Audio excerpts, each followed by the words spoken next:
Yes, Guyana to the world. Globespan is a Guyanese dialogue moving towards the realization of one nation in one Guyana. It's a platform that offers an all-inclusive discussion with the pros, the cons, the ones that is taken aside, and the ones that stand in the middle. Globespan believes agreeing and disagreeing are part of the nation's building. She is a beauty, beautiful Guyana, with wonderful people all over this country. Globespan believes every Guyanese voice is part of the nation's building. As we span the globe for voices from the diaspora and those living home, we stand on our commitment that we are all Guyanese working towards one nation in one Guyana.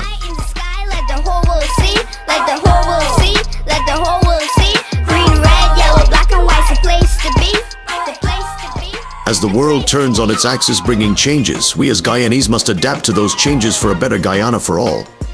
Globespan stands on its axis with its belief that one nation, one Guyana, one destiny must include voices from all corners of Guyana. With many flavor, 6 different people blended together. Raise your flag high in unity, we're family with one destiny. Raise your flag high in unity. Good night, everyone, and welcome to Globespan Television. We're broadcasting live from New York City. As you can hear, I got a little hoarseness in my voice, but hopefully I'll make it through the night. Tonight we have our 2 guests. His Worship the Mayor of Linden, Mr. Sharma Solomon, Mayor Sharma Solomon, and His Worship the Mayor of Amsterdam, Mr. Wainwright McIntosh. But before we get to them, I want to tell all of you that it's a pleasure having you. And this program has been made available by Mr. Noor Singh and also by Mr. Devin Bissoon and Mr. Ryan Gobin, our 2 technical directors. The views expressed tonight are solely those of our 2 guests and not neither the staff nor the management of Globespan Television. Tonight, our topic is vast. We'll be talking about economic development. We'll be talking about cost of living. We'll be talking about a little about politics here and there and everything else in the region. But let me say one thing. We are a fair and balanced network, and we always invite all our listeners, our viewers, or guests from across the spectrum. I could not have gotten guests from the other party because they're not allowed, I was told, to speak on Globespan Television. So I can't say anything much about that. So tonight, as I said, welcome, gentlemen. His Worship Mayor Sharma Solomon. Welcome, sir.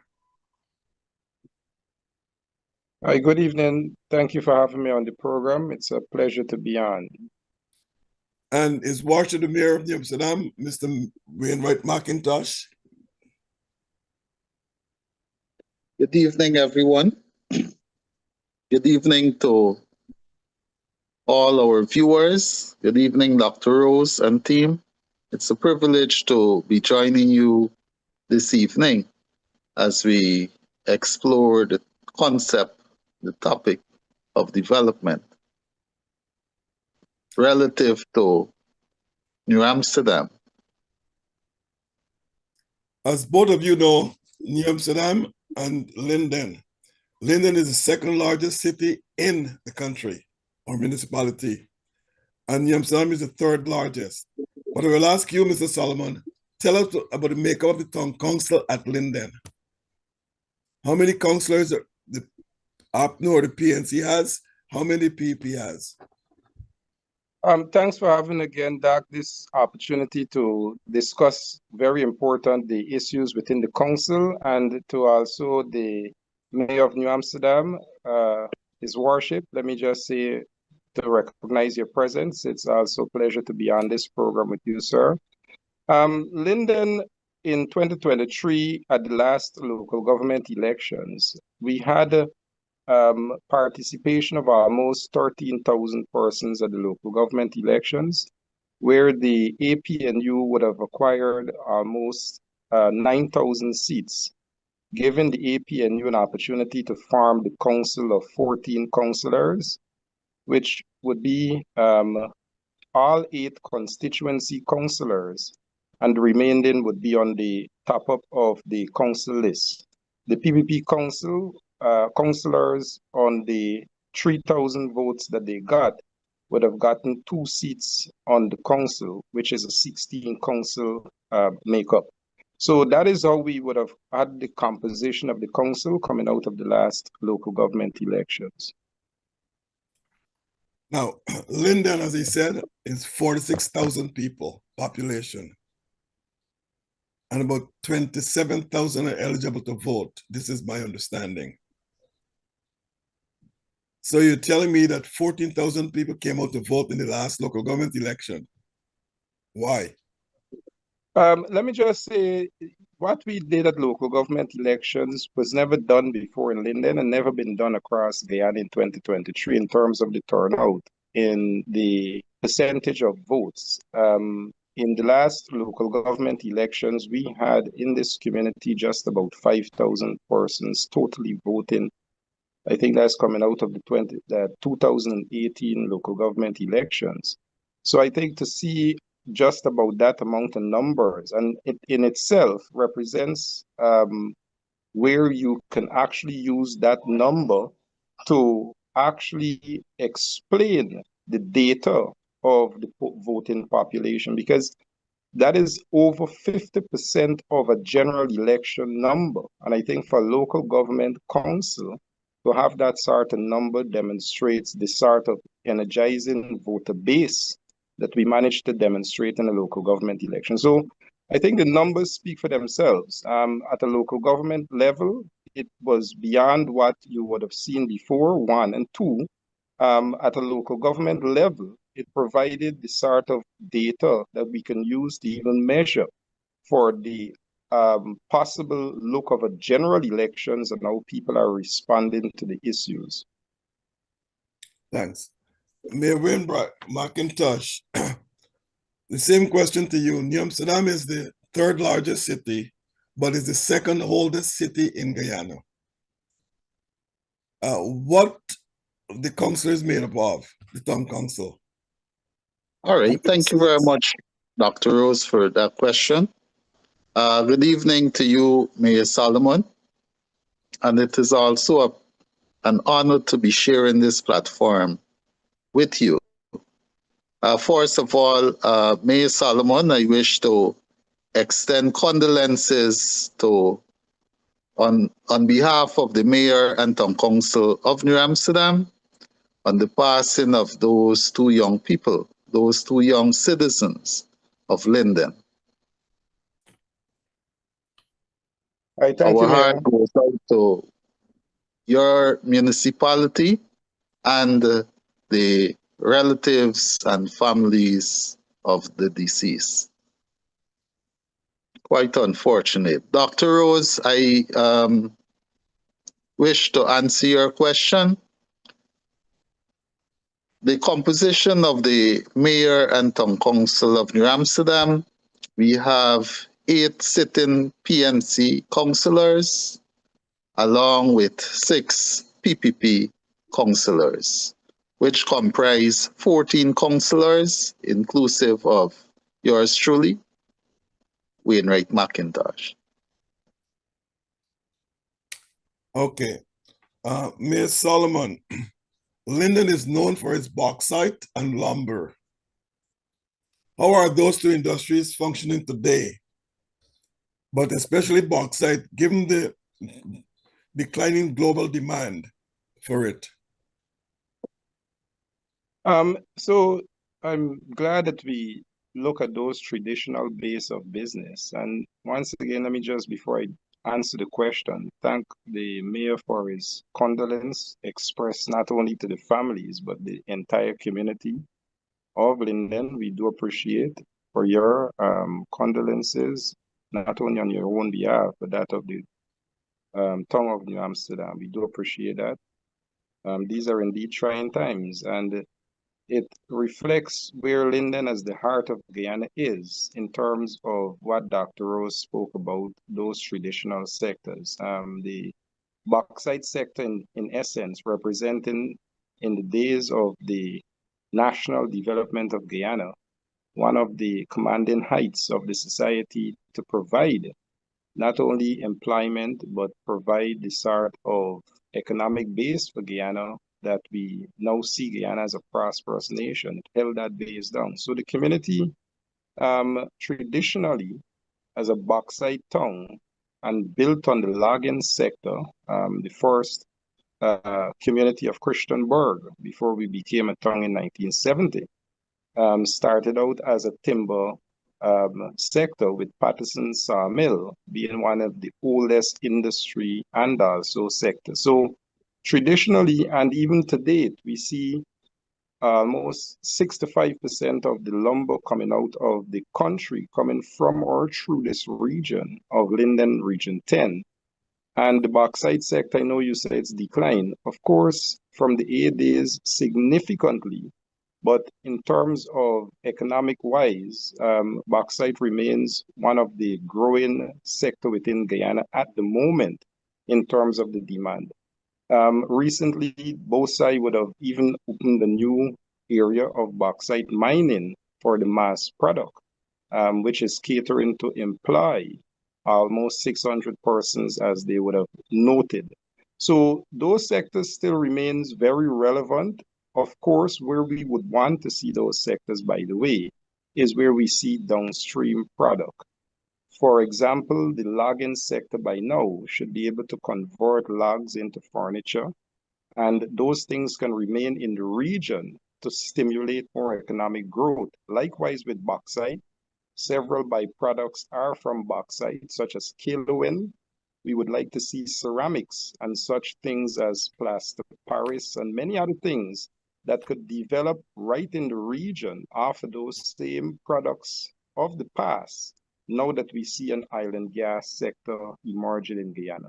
So those things are still relevant. However, beyond those things, Linden have now created the scope for new sectors, such as tourism, manufacturing, construction, even in the area of the development of massive materials for the building of roads and construction. So Linden is still relevant with those sectors. However, we are now open to develop further with new sectors in terms of infrastructure and also in terms of the capacity of labor. That also becomes another sector that Linden is capable and noted for.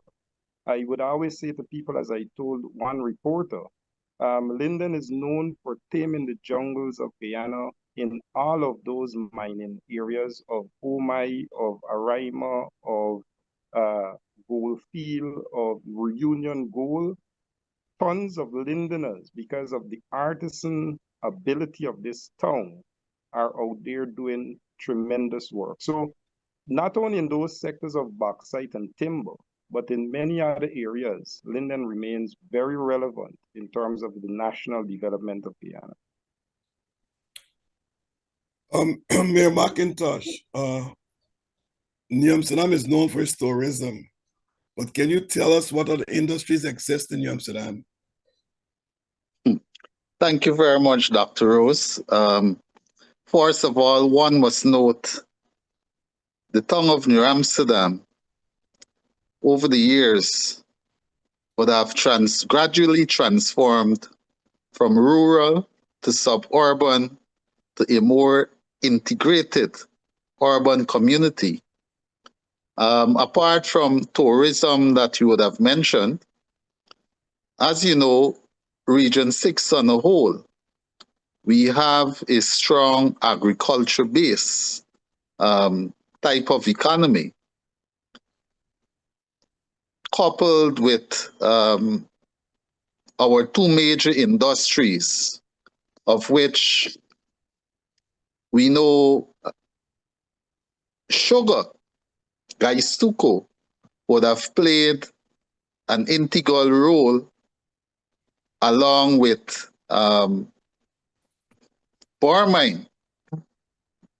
Those two entities over the years would have played an integral role when it comes to the massive employment of our population. With the closure of Barmine, however, we would have seen many families being put on the breadline. Many families would have been dissolved due to the husband's or the man's inability to take care of his or of his family.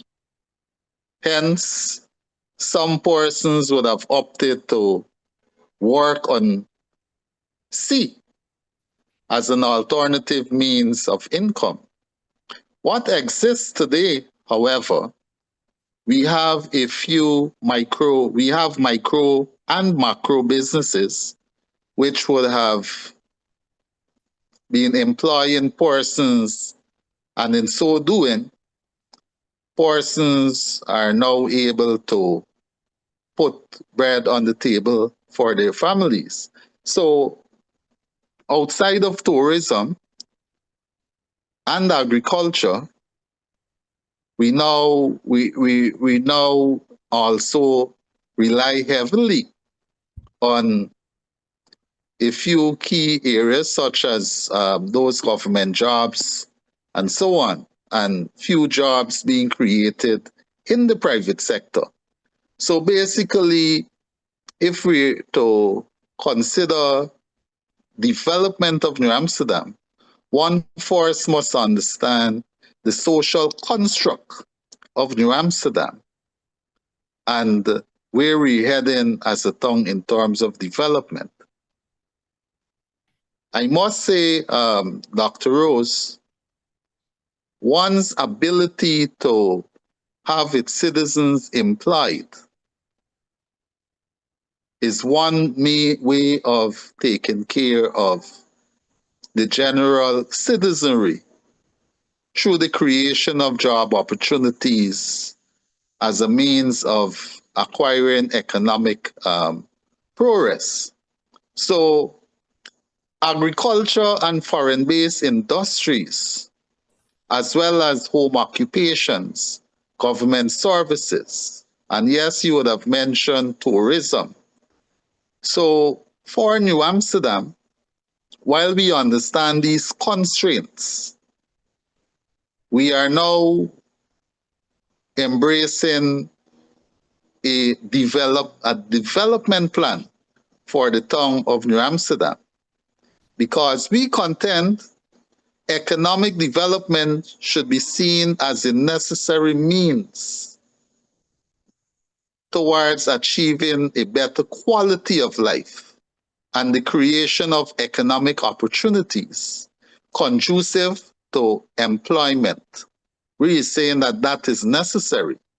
So outside of these two critical industries that are under threat, because as you know, annually, government heavily subsidize Gaisuko as a means of ensuring citizens are employed.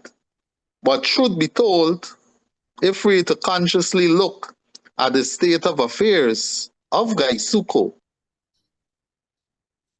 we can see it's a failing industry.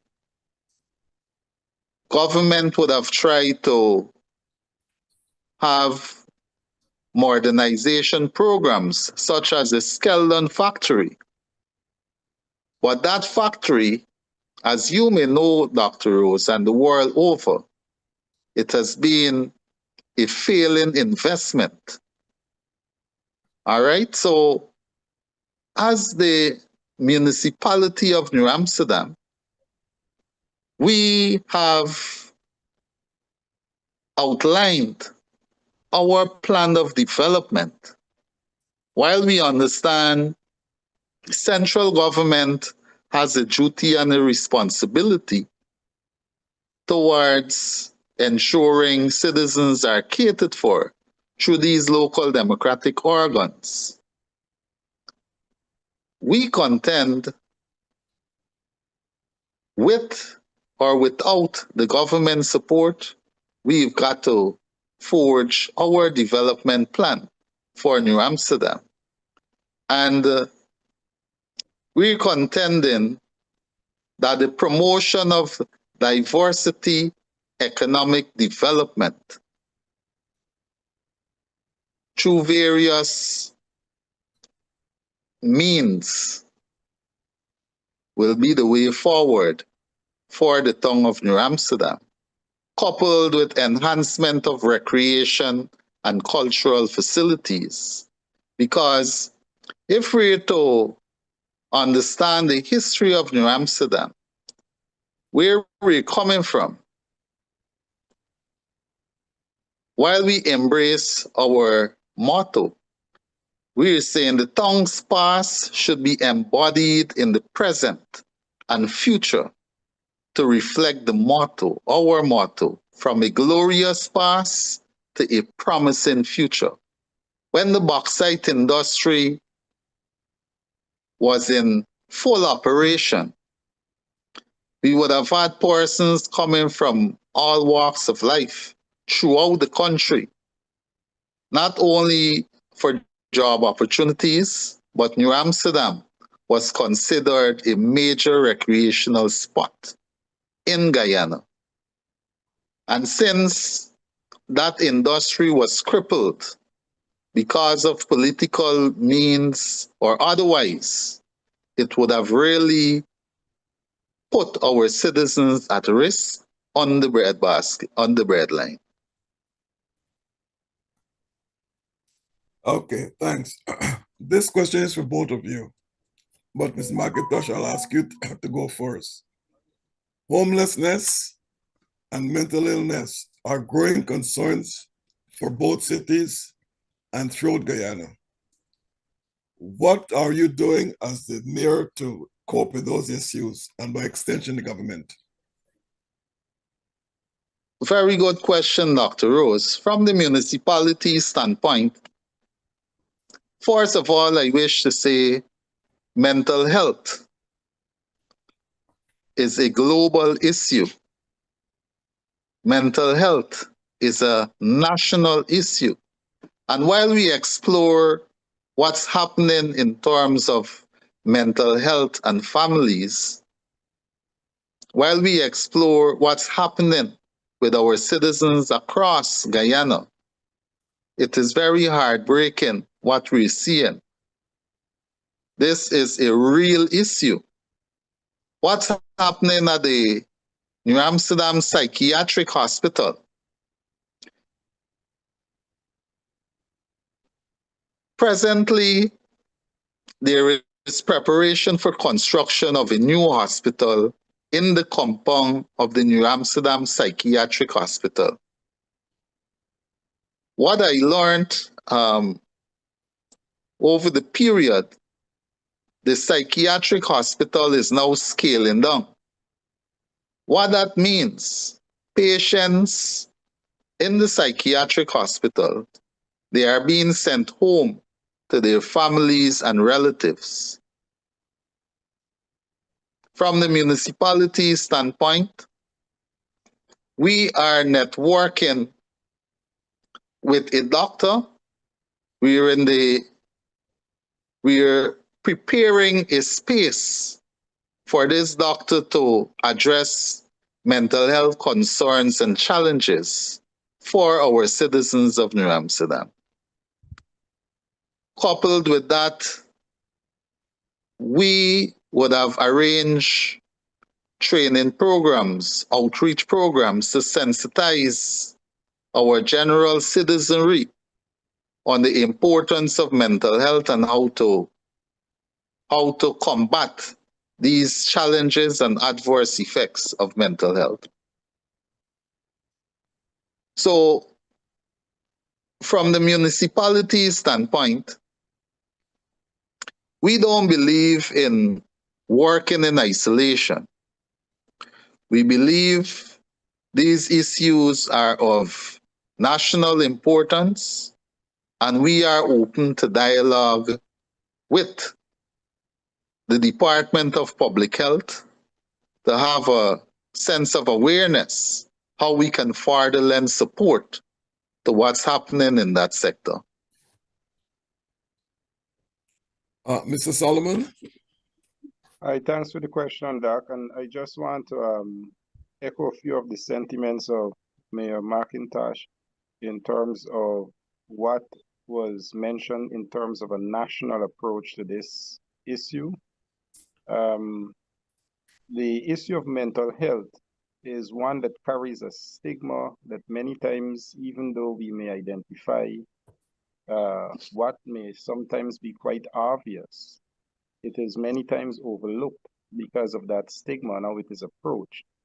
I think nationally there must be an approach that recognizes the efforts of the local government authorities and the local government system, which in itself requires a sort of capacity and institutional building and strengthening that allow them to deal with this national crisis.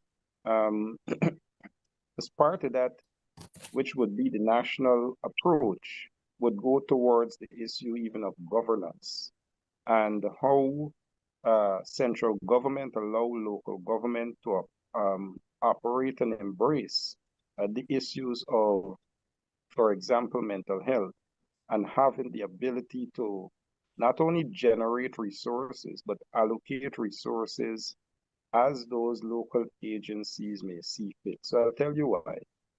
The Council of Linden is part of a disaster committee that is chaired by the regional chairman of the region, where we have on that committee someone from the hospital that looks at mental health. At our last meeting, or our last few meetings, in fact, the report that came back said to us that over 500 patients within a certain period within this town of Linden would have been registered with some form of mental issue, whether those are stress related or otherwise, including drugs and psychotic drugs or any other means of medication. Those are reported cases.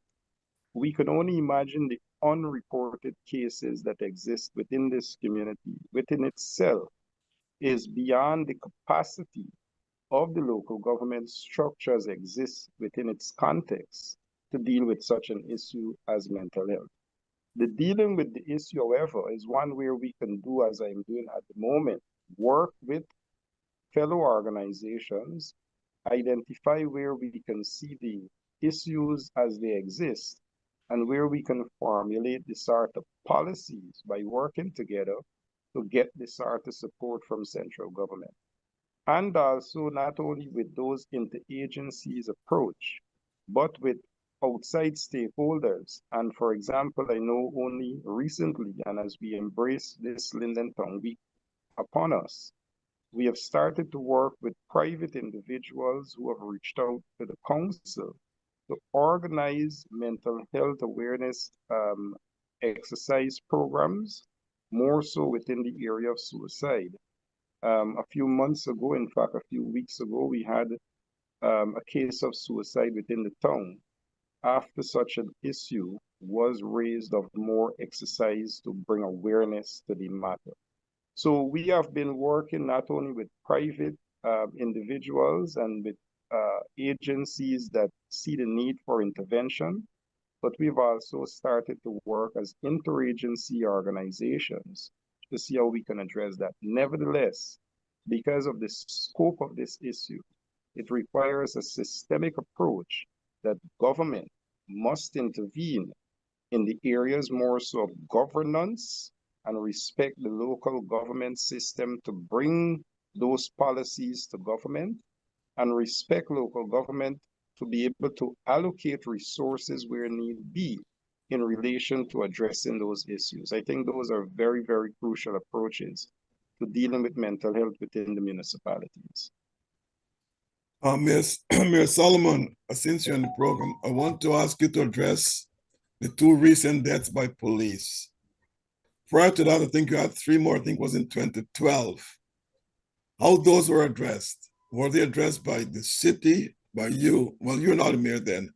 Are these being addressed by you and the government? I think in any such situation, and most tragic, the incident occurring on the 7th and the 8th of April this month, and as you reflected on the 2012 situation, which goes to the core of the use of force against citizens by the coercive arm of the state. And at the end of that use of force, we have young people losing their lives. That in itself should generate the interest of any local leader, whether those are political, whether those are office holders as chairman, mayors, or religious. Those sort of situations in themselves are reasons, whether they go to the core of the Constitution, which promotes the right to life, and to ensure that those values are held sacred, must be of concern to every single stakeholder. So certainly, not only on the 2012 matter where as regional chairman, the issue became one where we were part of actively. But in this issue of the 7th and the 8th of April shooting of Mr. Ronaldo Peters and Mr. Kian Fojane, and I want to extend my sympathies on behalf of myself and family and that of the community to those families who are still to bury their loved ones, as they only today made those arrangements at the funeral parlor.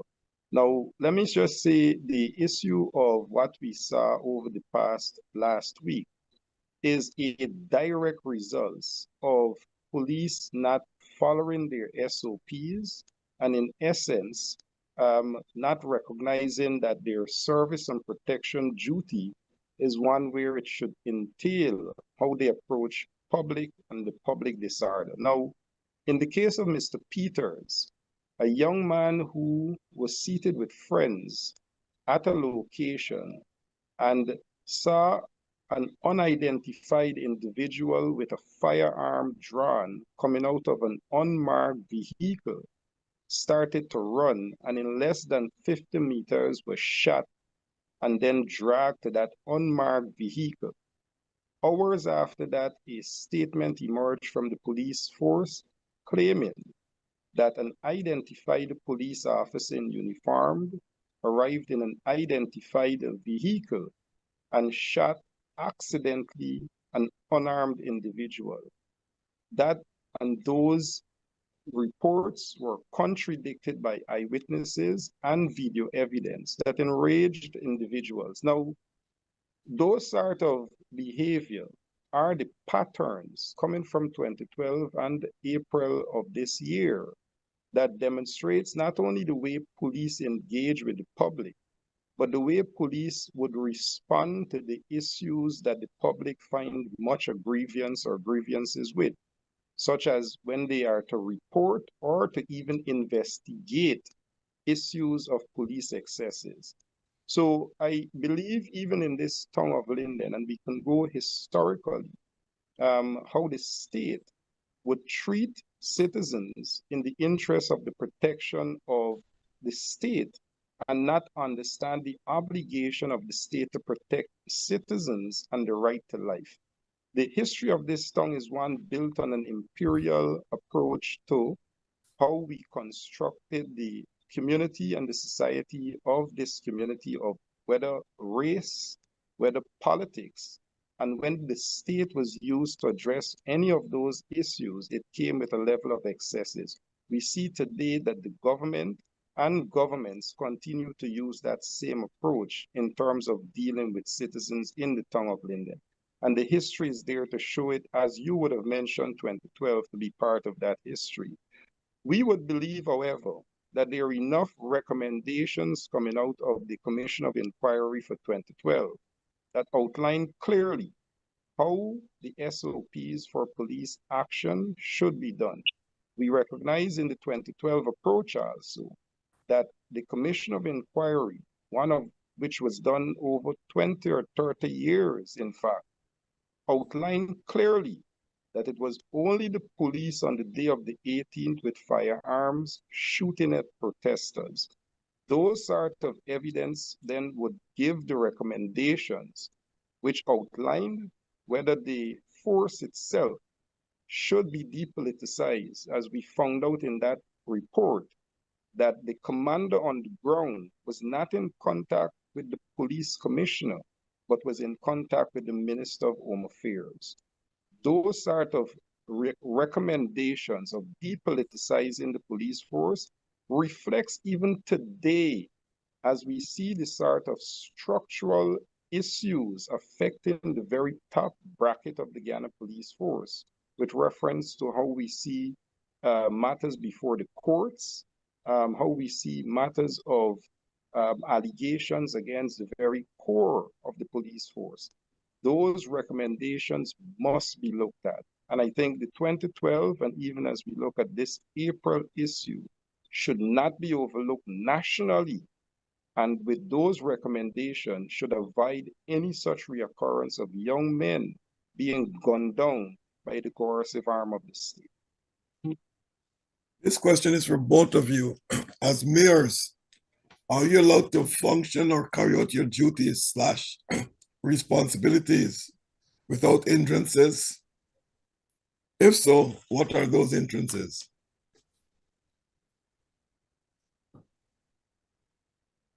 I can go. So thanks for the opportunity for the question. I think I made a point earlier about governance and allowing 2801 to work. I believe that the Constitution, our premier guiding principles within which we as a local government function, first establishes where Article 13 must be made to work.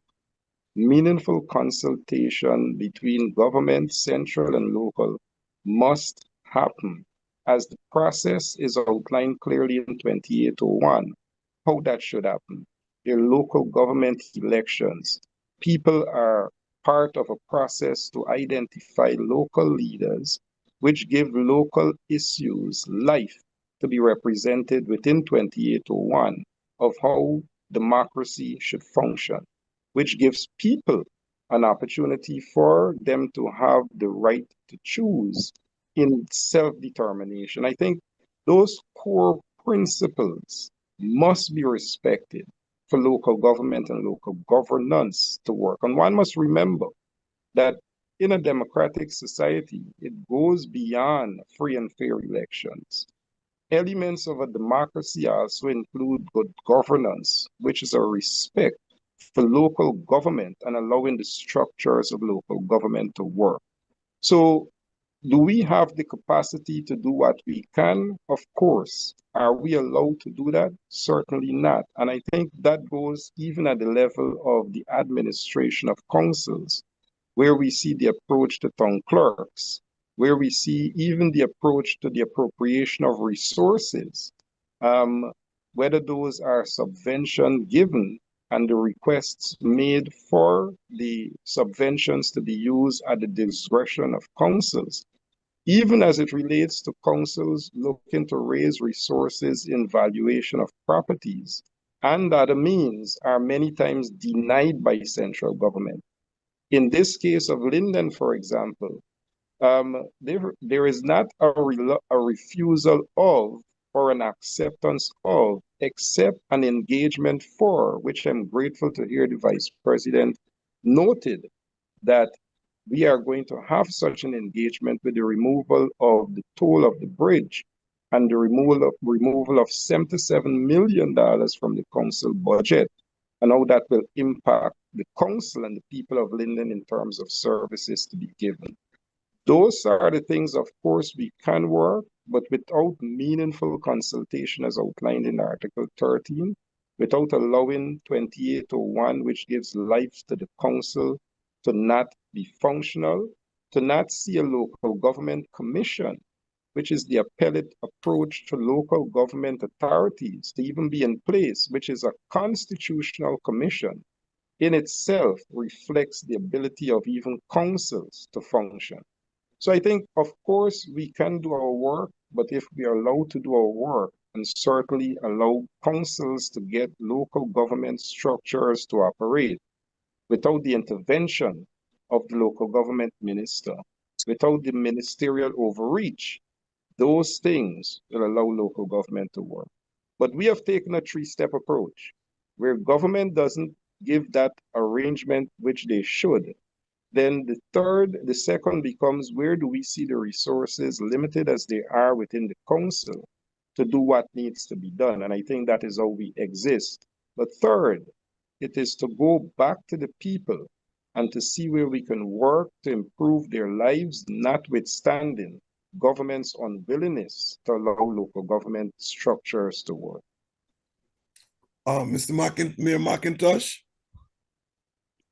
I do embrace my colleague, Mayor Solomon, with regards to Article 13. I do agree with him. Further to that, I wish to state, or to quote rather, Article 75 of the Constitution, which states that Parliament shall provide that local democratic organs shall be autonomous and take decisions which are binding upon their agencies and institutions and upon the communities and citizens of their area. Now, many times we have the involvement of government officials derailing this process. For example, in the town of New Amsterdam, as we talk in development, we would see contracts being awarded to individuals to whether it is to construct a footpath, whether it is to construct roads, no proper form of communication, no proper mannerism is being displayed on the part of whether it is central government or the regional democratic council. All you just wake up and note an excavator is digging up a particular street without any proper consultation with the office of the mayor or the town clerk, right? What we're saying, due process must be followed based on Article 75. We're not saying that we're a hindrance to development. New Amsterdam Town Council embrace every form of development that comes to this town. But the manner in which some of these ongoing works occur is unacceptable. For example, in constituency 4 and in constituency 5, two cokers, while we would have made representation for these cokers to be rehabilitated, we just wake up one day and notice an excavator trying to break down the existing coker without any form of consultation.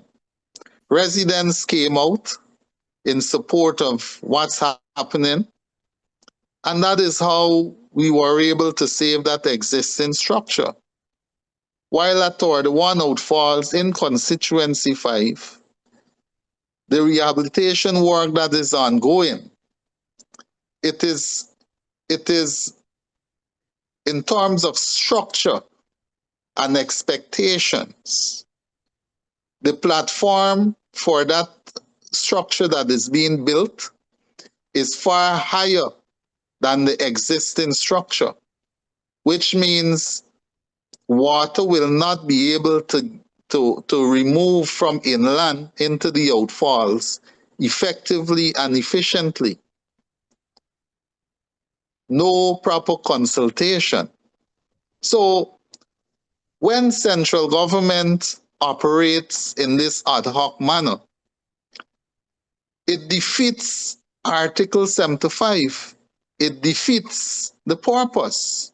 And as my colleague there would have mentioned, the need for proper consultation. Sometimes government authoritative approach undermines the process of local democracy. All politics are local politics. It starts from the grassroots. and our local democratic organs play a critical role when it comes to what's happening in our various communities, regardless if it's a municipality or the NDCs. Due process must be followed, respect across the board. So it's more or less, Dr. Rose, somebody coming into your backyard and started to construct a facility. How would you treat like that?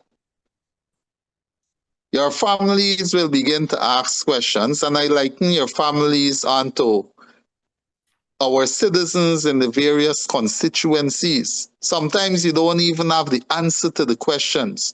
You now have to go call in to find out.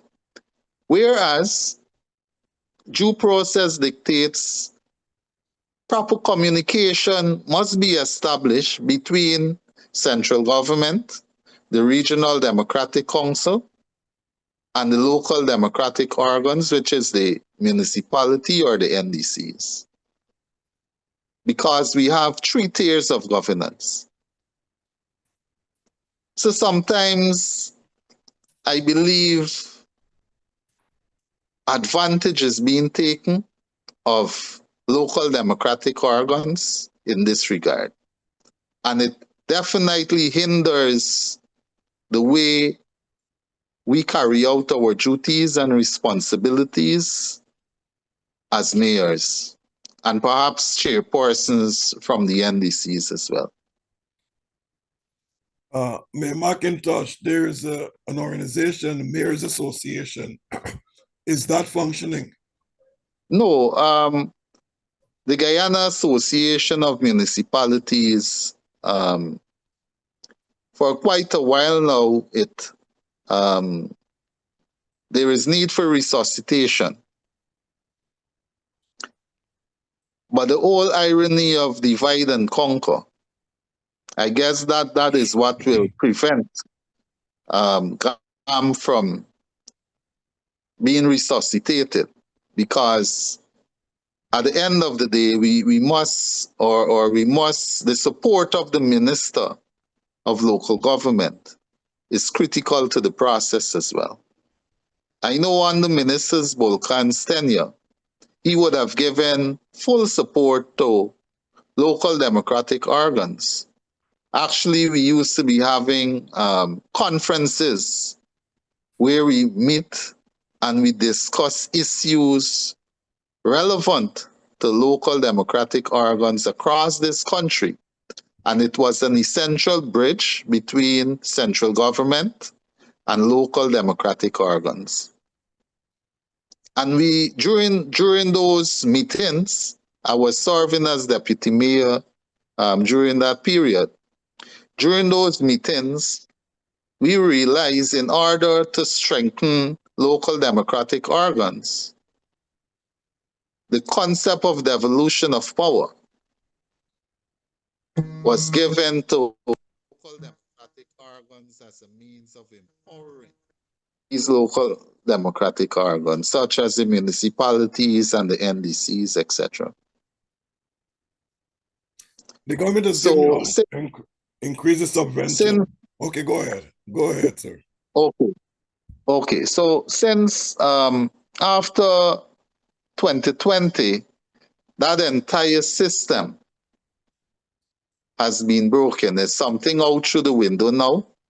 And what we're contending, persons cannot sit in Georgetown and dictate what happened in New Amsterdam or what happens in Mabaruma. The people's voices must be heard through proper consultation via these local democratic organs. Now, you're asking a critical question with regards to subvention. It has been increased to 50 million. Well, the thing is, while I've been hearing and reading via social media, the mayor's office to date did not receive an official correspondence to that effect. We were not even invited. I'm not sure if Mayor Solomon, if he was invited to this pronouncement. But I know from the New Amsterdam perspective, we were not engaged in this process. Perhaps I will have to find out if a correspondence would have reached the desk of our town clerk of New Amsterdam. But I know for sure such correspondence did not reach the mayor of New Amsterdam desk. Mayor Solomon? I'm in the same situation. I have not received or did not receive any correspondence. And I think it's important for the program and the audience to note the approach. Mayor Solomon, your voice is very low. Can you speak up? I think it's important to note the approach to government. And I think the mayor of New Amsterdam clearly pointed out that him not receiving such myself, not receiving such. Mayor Solomon, we can't hear you. Not hear me properly. You're remote.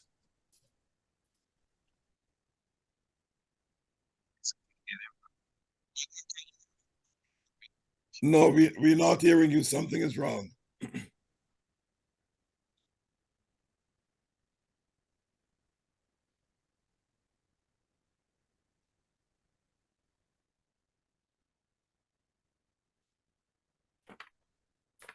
Okay, whilst we work on Mayor Solomon's audio, Mayor McIntosh, tell us what type of investments you would like to see come to New Amsterdam. All right. Thank you for that question once again, Dr. Rose. What I'm interested in is quality of life for every citizen of New Amsterdam. And as I would have mentioned before, we have to really consider a diversified economic plan for New Amsterdam. In that light, we are encouraging industries. We would like to see more industries set up in New Amsterdam. For example,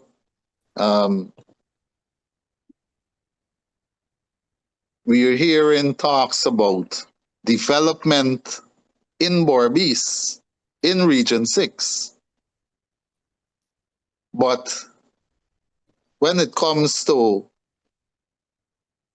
developments through these major industries that will create job opportunities for persons specifically in New Amsterdam, or job opportunities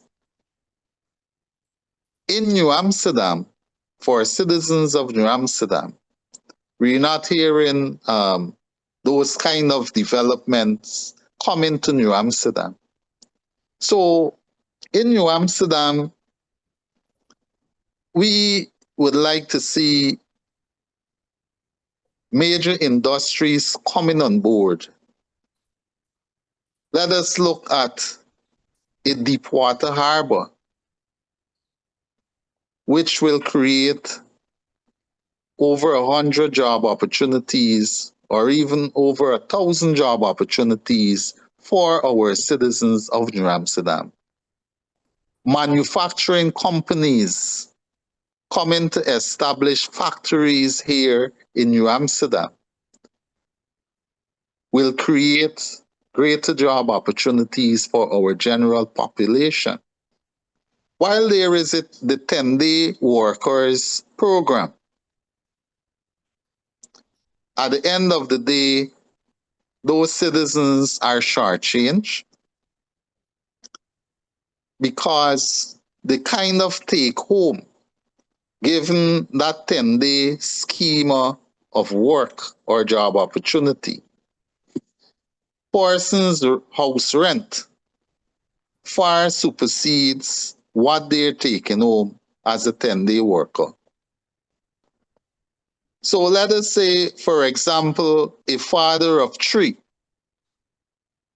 working in this 10 days a month working scheme, and these children are going to secondary school. Considering utility bills, house rents, etc., it's difficult for that parent.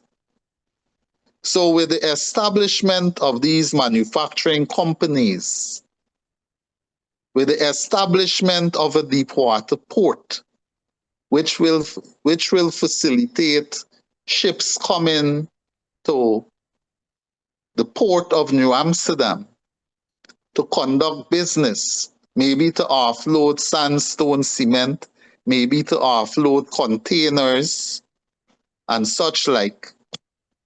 Those kind of operations will definitely transform the lives of our citizens within this township of New Amsterdam. In addition to that, as part of our development plan, we would like to give those persons with micro businesses a greater opportunity to develop their business by creating a boulevard outfitted with the latest technology in terms of internet connectivity, etc. Instead of vending on the road shoulders, we want to, as part of our plan, we will be opening up this town of New Amsterdam for greater engagement of commerce activities among our vendors along the road shoulders and other interested persons. Because we believe every citizen of Guyana must be given an opportunity to develop themselves, their businesses, and to provide for their families ultimately. True. Also, the tourism sector. We believe we can do much more with regards to tourism and ecotourism in general in this very town of New Amsterdam. So that very deep water port or harbor, we can very well see tourist boats coming, the ships coming with tourists, which will create to New Amsterdam. Ultimately, our farmers will be able to sell their produce, our beverage companies will be able to do businesses, right? Generally opening the tongue for greater business through these investment opportunities and alternative to sustainable economic development for this tongue of New Amsterdam. Mr. Solomon? And in order to forge that agenda of tourism, it therefore means we must preserve our buildings, which reminds us of our rich history of the past. And this is why persons travel to places like the Netherlands, in the town of Amsterdam, in the Netherlands, to look at those edifices, those buildings, as a means of tourism attraction. That is why poorest people travel to Bethlehem and all those places which have rich history and sites of tourism attraction. So we want to see New Amsterdam in that light, and as part of our economic development strategy, our development strategy for New Amsterdam, we would have outlaid a comprehensive plan how we will transform New Amsterdam with the right kind of resources, with the right kind of support. So thank you for that question, Dr. Rose. Mr. Solomon? I didn't get the last The question is, question. what type of investments, new investments, you would like to see come to Linden? So thanks for the question. Let me just brush the first one. However, I think that $50 million should have been in consultation with the councils. And by the way, as a subvention, it is assigned for a specific type of spending, which many times don't take into consideration what exactly the councils are desirous in the interest of the constituencies and the constituents that are putting forward the requests that would then ensure that those spending are in the interest of the people. So I think, again, we come back to proper consultation. What do you see as investments as you speak about? I think earlier when I spoke about the bauxite sector and the timber sector, I identified that as the heart of Guyana, geographically and economically. Linden in all of those areas of manufacturing, of construction, tourism, even in terms of labor, as I mentioned earlier. We are ripe for those sort of investment. We are seeing those investments. We are seeing where in the national development, the things that are very relevant towards that development coming from Linden. However, as I said earlier, what we would want to see would be the resources that we are now acquiring nationally in terms of oil and gas, and where we can reinvest the sort of resources to open up farm to market roads so that we can see more agricultural ability within the region. And it's a region with such ability coming from the Upper Berbice agriculture project in the 80s and 70s, that even today we see massive soya plantation within that scheme of the Upper Berbice project. So not only for those areas of agriculture, tourism, manufacturing, but several other sectors where we already see people taking the time to show an interest of investment. We see massive depot that acquires stone, laterite, and sand for the transport, not only for building outside of the region, but for export market that we see currently.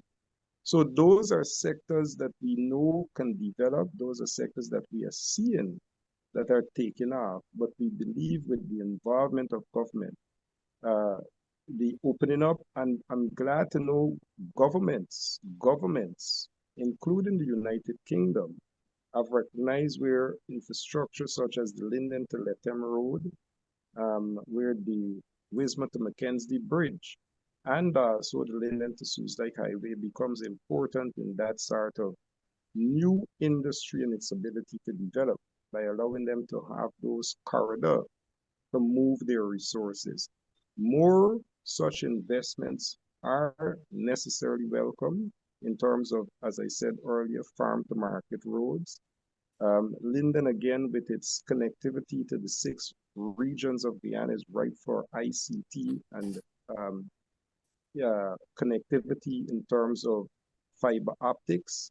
We've seen those demonstrated. I believe with the interest to invest, we'll see expansion within those sectors. So, of course, we are ready for the development. However, again, it becomes important where government match the desire of the township and be prepared to work to ensure that people are part of that development that are available. I think we have seen where in the past, the community is set and ready to ensure that they participate in such developments. And it's most unfortunate that a town like Linden with one TV station and with the claims that we see many times made for the issue of marginalization and discrimination is being held back because of those sort of stigma, rather than be given the sort of resources to see these new sectors develop. I think those are things that are critical as we want to see a national development, and where do we fit Linden into that national agenda becomes very important. Okay, this question is for you as well, Mr. Solomon. Is cost of living outpacing wages and salaries in Linden? As a matter of fact, this question is for both of you. The issue of cost of living is a national crisis. There isn't an individual, and it's most unfortunate in this rapidly growing economy that that could even be an issue, but it becomes the most important issue to voters in all of the polls taken by those that are being conducted. The cost of living remains the most important matter affecting Guyanese. Corruption is there.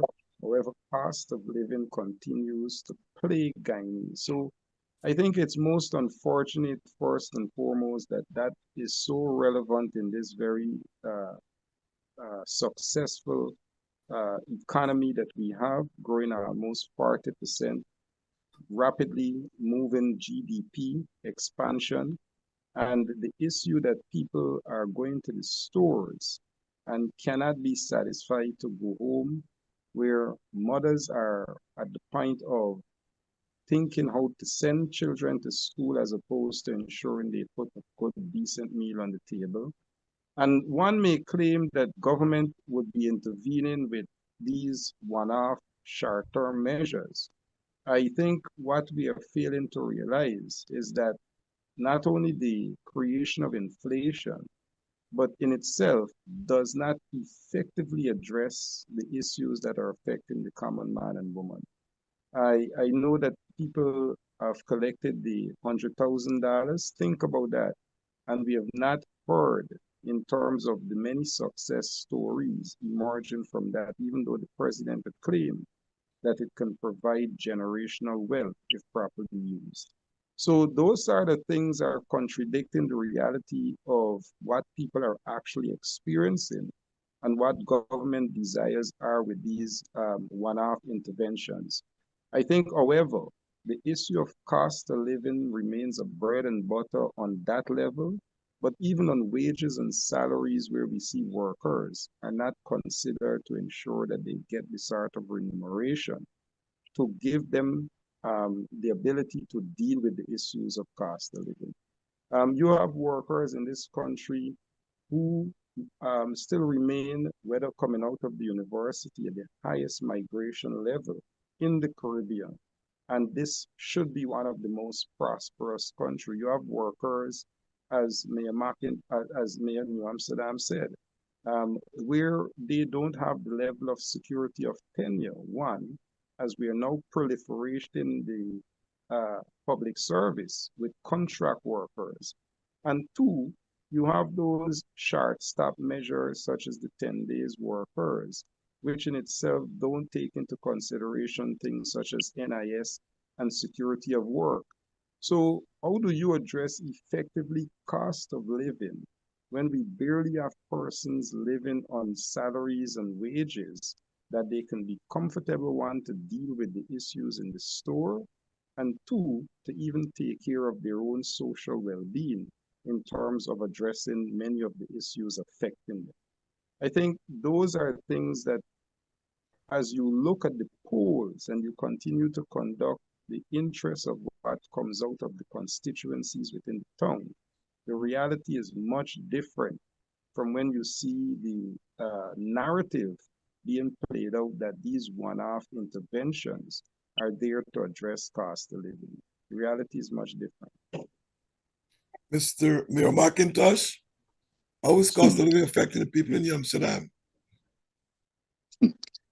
I wish to concur with my colleague, Mayor Solomon, by reiterating cost of living is a national issue. And as I would have mentioned earlier, with regards to the 10 days a month working scheme, while many families are grateful, it's a testimony of how they are being affected economically as individuals, as families. Now, in New Amsterdam, even though persons would have been employed under this 10 days a month program. The unemployment rate in New Amsterdam is still great, and truth be told, persons are finding it difficult to cope with these harsh realities amidst the fastest growing economy. These cash transfers that is taking place, it's a temporary solution or a momentary solution to a long-term issue. Inflation, the rate of inflation, is not only affecting the unemployed, but the working class as well. Look, quite recently, during the latter part of 2024, teachers took to the streets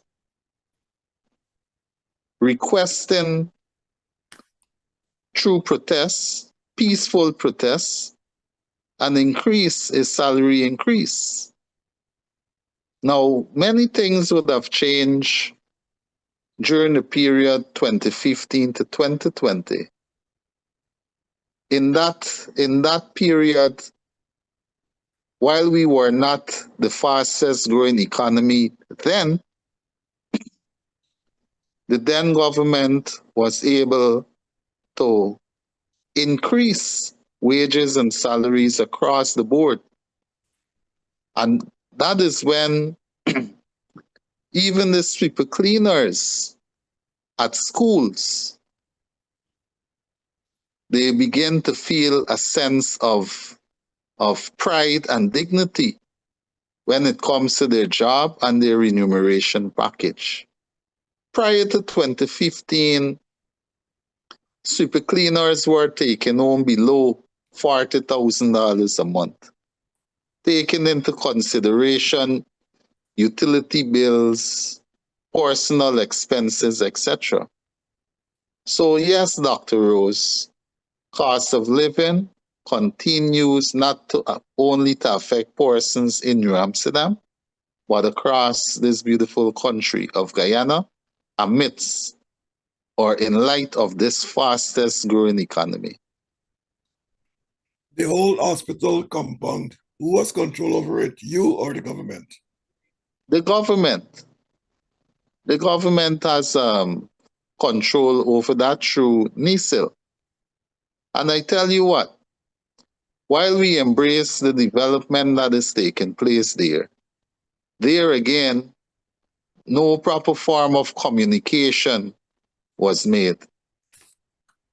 The engineers department, which bears responsibility for approval of plans and building works within the township,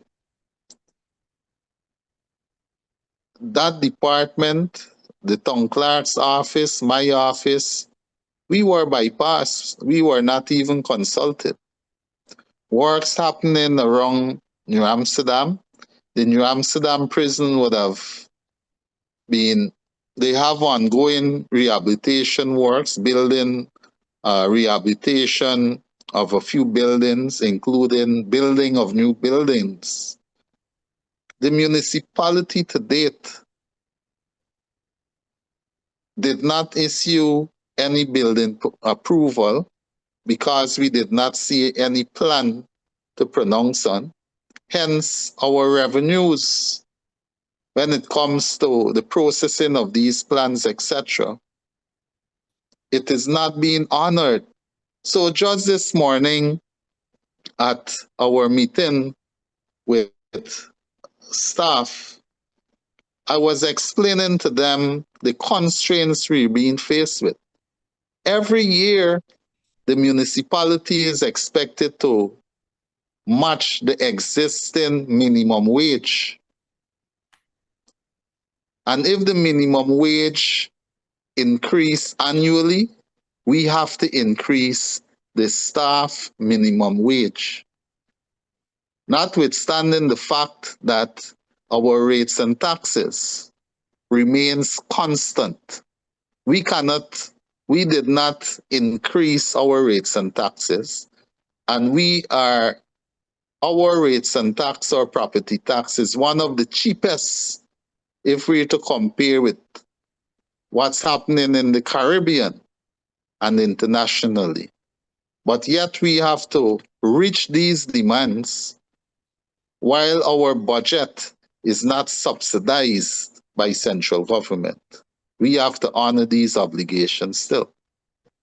So it kind of places the municipality under challenging circumstances when it comes to dealing with wages and salaries.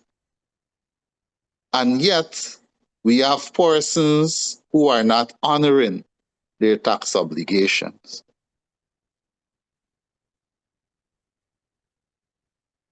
Developmental works across the local democratic organ, including works, rehabilitation works, and maintenance work to buildings and infrastructure.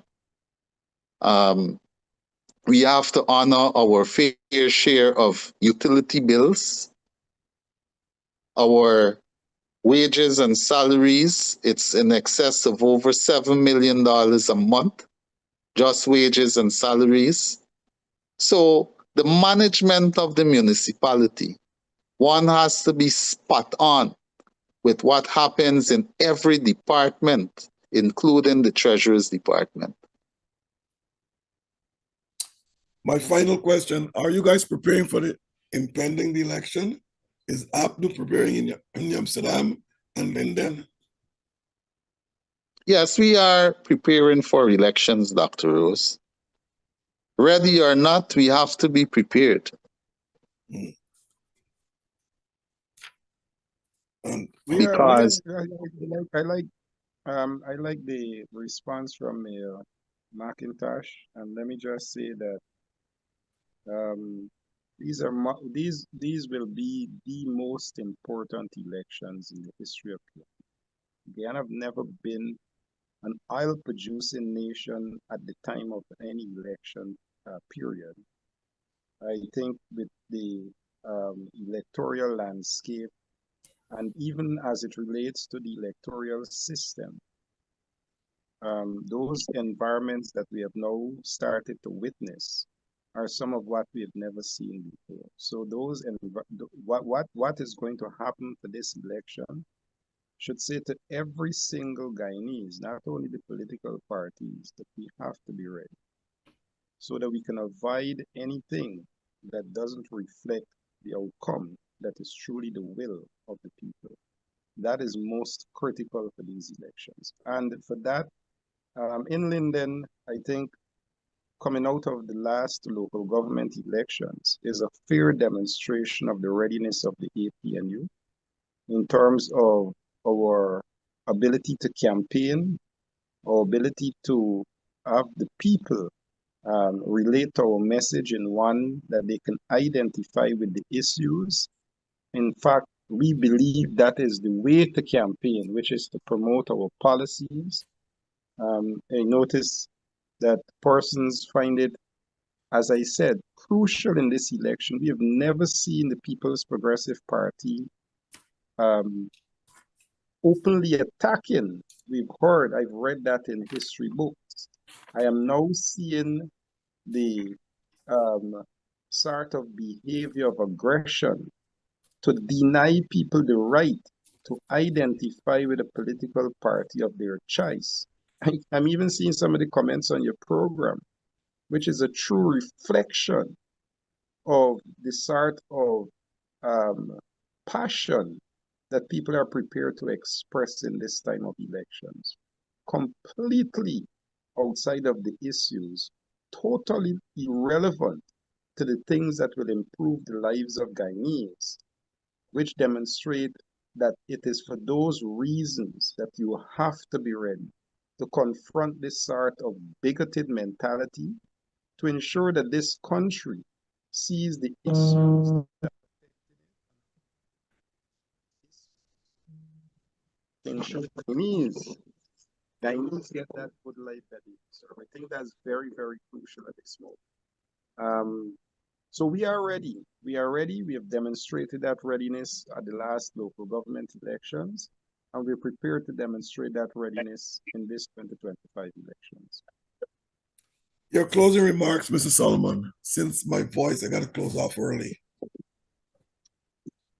Thanks for having me on the program. Again, I want to express my sincere condolences to the family of the two young men that were shot and killed by the members of the Guyana Police Force, Mr. Ronaldo Peters and Mr. Kian Fojine. The families are preparing to have their funerals. I know that we've had a commitment from the president with reference to ensuring that we have a thorough investigation. We look forward to that investigation and an outcome that reflects what the community would have recognized in the case of Mr. Peters was one where it contradicted what the police identified as a justifiable shooting, where evidence have so far contradicted that. I think outside of that, the issues, as you outlined, with challenges within the town and township are one where we are prepared to overcome them, notwithstanding the challenges. And government, people, and everyone must know the resilience of this municipality and the people who are manning the municipality to ensure that we work in the best interest of all the people of this town of Linden. Outside of those things, I think we now have a good opportunity in this oil and gas economy to do wonderful things for the townships. And I believe that Linden is ripe and ready in terms of what we have to offer outside of the traditional sectors. And we look forward to positioning Linden as truly reflecting the heart of Guyana. Guyanese, however, on this election eve, have the opportunity to demonstrate where they want to see this beautiful nation of ours in terms of the electoral process, one, working, and two, the decision that they make, that the will of the people is one that reflects where they want to see Guyana. And in that being said, as I said to you in Linden, coming out of 2023, the AP and you have demonstrated where they can take that position. Ms. Mayor McIntosh. All right. First of all, Mr. Rose, I wish to express a depth of gratitude to you and your team for having New Amsterdam on your program. I wish to also reiterate sentiments of condolences on behalf of the citizens of New Amsterdam and the Mayor and Town Council of New Amsterdam to the families in Linden, along with the municipality of Linden, who would have lost two promising young men for the future. Our heart goes out to the family, and we pray that God grant the family and the people of Linden every strength they need in this trying season. Thank you. On behalf of the staff and management of Globespan Television, I express our sincere condolences to the family of the two young men who lost their lives. Gentlemen, thank you all very much and good night. Good night, sir. Good night.